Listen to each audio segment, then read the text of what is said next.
पिछले 24 घंटे में जिस तरह की राजनीतिक चर्चाएं शुरू हुई हैं उसमें एक और नया ट्विस्ट आया है और ये ट्विस्ट नीतीश कुमार के बयान के बाद आया है। नीतीश कुमार से जब ये सवाल पूछा गया कि क्या वो एनडीए में जा रहे हैं तो उसका जवाब उन्होंने दिया और उस पर चुप्पी तोड़ी। हम आपको बताते हैं, लेकिन इससे पहले हम आपको बता दें कि लगातार भारतीय जनता पार्टी जिस तरह से सवाल खड़े कर रही है और भारतीय जनता पार्टी जिस तरह से नीतीश कुमार के लिए रेड कारपेट बिछा रही है, उसको लेकर के कहीं ना कहीं ये बातें फिर से स्पष्ट होने लगी है कि क्या नीतीश कुमार एक बार फिर से एनडीए की तरफ जाएंगे। इस सवाल का जवाब जब पूछा गया तो नीतीश कुमार ने बड़ा ही स्पष्ट तरीके से इसका जवाब दिया।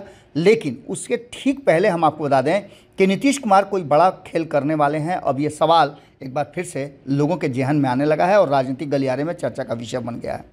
आपको बता दें कि क्या बिहार के मुख्यमंत्री फिर कोई नई तरकीब सोच रहे हैं इस गठबंधन से बाहर होने का। नीतीश कुमार एक बार फिर से भाजपा के साथ जाने का रास्ता खोज रहे हैं। ये सारे सवाल हैं और इन सवालों का जवाब नीतीश कुमार के पास है, लेकिन वो जवाब को उलझा रहे हैं। यह तमाम सवाल इस बात की तरफ कहीं ना कहीं इशारा कर रहे हैं कि बिहार में राजनीतिक सरगर्मी एक बार फिर से तेज हो गई है और तेजस्वी यादव बगल में खड़े हों और नीतीश कुमार से ये पूछा जाए कि वो एक बार फिर से एनडीए में जा रहे हैं तो निश्चित रूप से जवाब क्या होना चाहिए आप अच्छी तरह से जानते हैं। लेकिन नीतीश कुमार हैं और इनके जवाब में कोई अंतर नहीं आता है, चाहे बगल में कोई भी बैठा हो। जब लालू प्रसाद के सामने 2005 से पहले के शासन को वो इशारा कर सकते हैं, टारगेट कर सकते हैं, तो और भी बातें कर सकते हैं। आपको बता दें कि नीतीश कुमार जब भी इस तरह का कोई फैसला लेते हैं तो वो बोलते नहीं हैं बल्कि फैसला सीधे ले लेते हैं। एक बार फिर से बिहार दर्शन। बिहार के मुख्यमंत्री नीतीश कुमार आज पंडित दीनदयाल उपाध्याय की जयंती पर चरखा मैदान जाने का फैसला किया है। सीएम नीतीश कुमार चरखा मैदान पहुंचकर पंडित दीनदयाल उपाध्याय को श्रद्धांजलि अर्पित करेंगे और ये कहीं ना कहीं इस बात की तरफ इशारा करने लगा है और चर्चाएं तेज हो गई हैं कि बात बदलने वाली है। इन सारी बातों को लेकर के पंडित दीनदयाल उपाध्याय की जयंती पर चरखा मैदान पहुँचने की खबर मिलते ही राजनीतिक गलियारे में हलचल बढ़ गई है। वहीं दूसरी तरफ पंडित दीनदयाल उपाध्याय का भारतीय जनता पार्टी अपने कार्यालय में जब कार्यक्रम आयोजित कर रही थी, उन्हें श्रद्धांजलि दे रही थी, तो इस बीच में पत्रकारों से बात करते हुए कई नेताओं ने संकेत दिए हैं कि नीतीश कुमार के आने और जाने से कोई उन्हें अंतर नहीं पड़ता। सीएम नीतीश कुमार पिछले कुछ दिनों से काफ़ी एक्टिव नज़र आ रहे हैं। नीतीश कुमार लगातार सचिवालय भी जा रहे हैं तो वहीं पार्टी कार्यालय भी जा रहे हैं और ये सब कुछ इस बात की तरफ इशारा कर रहा है कि नीतीश कुमार एक बार फिर से एक्शन में आ गए हैं। आपको बता दें कि देखने वाली बात यह है कि नीतीश कुमार जब आज पंडित दीनदयाल उपाध्याय की जयंती पर चरखा मैदान जाएंगे तो वहां क्या कुछ बयान देते हैं। ये सारी चर्चाएं सुबह से ही चल रही है, लेकिन इन सब के बीच में नीतीश कुमार ने एक बयान दिया है जो मीडिया कर्मियों ने उनसे पूछा था कि क्या एनडीए में जाने की उनकी जो बात चल रही है उसमें कितना दम है। नीतीश कुमार ने इस बात को बड़ा ही सहज ढंग से कहा कि ये सब चर्चाएं हैं, अफवाह है, और इसके साथ ही उन्होंने ये भी कहा कि हम आप लोगों के लिए काम कर रहे हैं, वो सब जो लिखवाता है वो लिखिए, लेकिन हम आप लोगों के हितैषी हैं।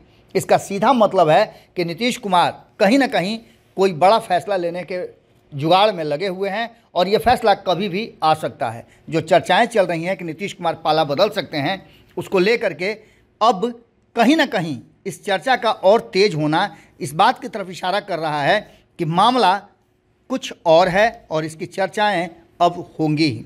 चर्चाएं हैं, चर्चाओं का क्या, लेकिन नीतीश कुमार के बयान को आप सुन लीजिए, आपको बहुत कुछ समझ में आ जाएगा। एक बड़ा खुलासा नीतीश कुमार ने खुद ही कर दिया है और नीतीश कुमार ने एनडीए में जाने को लेकर के चुप्पी तोड़ी है। देखिए क्या बोल रहे हैं नीतीश कुमार जब मीडिया कर्मियों ने उनसे पूछा कि क्या आप एनडीए से एक बार फिर नाता जोड़। हम बार बार कहते हैं हम आप लोगों के पक्षधर हैं। आप लोगों से उल्टा पुल्टा जो भी कराए उससे हमको कोई मतलब नहीं। Sir, deputy speaker Maheshwar Hazari ने सर, इस बात में सच्चाई है क्या कि आपका लगाव एनडीए की तरफ ही आ रहा है? क्या एनडीए की तरफ आ रहा है लगाव आपका? चर्चा चल रही है। अरे क्या फालतू बात ये चल रही है, चर्चा चल रही है सर। छोड़िए ना भाई, किसको क्या चर्चा करते रहना है। आप जान रहे हैं हम कितना बात अपोजिशन को एकजुट करने में हम लगे रहे, कितना बड़ा उपलब्धि हो रही है, कितना बड़ा काम हो रहा है, कौन क्या करता रहता उस सबको क्या मतलब है। डिप्टी स्पीकर महेश्वर हजारी ने डिप्टी स्पीकर महेश्वर हजारी ने एक बार फिर से आपको पीएम मटेरियल बताया है, क्या कहेंगे? देखा, ये सब हम नहीं करते, हम सबको मना करते हैं, ये सब कहने की जरूरत नहीं है। सब एकजुट होकर के काम करेंगे, मिलेंगे और उसके बाद कोई भी फैसला होगा। धीरे धीरे से मेरी जिंदगी में आना, धीरे धीरे से दिल को चुराना। नमस्कार, मैं अनुराधा पौडवाल 26 नवंबर को पैनोरमा स्टार सीजन 6 के कार्यक्रम में पूर्णिया बिहार आ रही हूँ। मुझे पैनोरमा ग्रुप के निर्देशक संजीव मिश्रा जी ने बुलाया है, तो हम सब मिलते हैं पैनोरमा ई होम्स में शाम 7 बजे। नमस्कार। अगर ये वीडियो पसंद आई और वह बिहार के राजनीति और बिहारियत से सरोकार रखेनी तो सब्सक्राइब बटन दबा के चैनल के सब्सक्राइब कर ली। ओजे एगो घंटी बा, ओकरा बटन दबा देला से कुल सटीक और मारक खबर रुआ मुफ्त में मिल जाई। अगर रुआ पत्रकारिता के हमनी के नया प्रयोग में सहयोग कर चाहतानी तो ज्वाइन बटन दबा दी। पेटीएम नंबर नोट कर ली 9386816700। धन्यवाद।